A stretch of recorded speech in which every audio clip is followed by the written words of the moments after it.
เอาสบายดีปล่อยคำยำแรงพี่น้องวันนี้ก็มาเลาะลิ้นเบังน้ำฝ้ายเขาปล่อยออกมาเหรอเขาปล่อยน้ำฝ้ายปล่อยมุกดงมุกโซกน้ำมันไหลมาบังแห้งคืนมาบังแห้งพี่น้องทุกคนวานลงมาเมื่อกี้นี่เปียกปัดเหรอขึ้นมาเหรอเปียกปัดทางลมคนน่ะแยกซ้ำหัว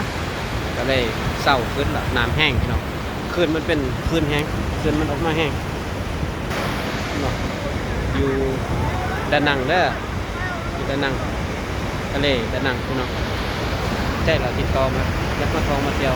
ผมมีฝนเลยพี่น้องฝนมาตกพายุบ่ได้เขาคือเพิ่นว่าเขาเป็นบางบอนอยู่นี่บ่ได้เขาผมมีทะเลมีแต่ทะเลแต่ผมมีฝนพายุมันเขาบังเอิญอยู่เมืองเวนี่เขาอยู่แต่ว่าบ่แห้งก็น้อยนึงแต่ดานังนี่บ่เห็นน้ำตัวบ่เห็นน้ำขึ้นเนาะโอเคบ๊ายบาย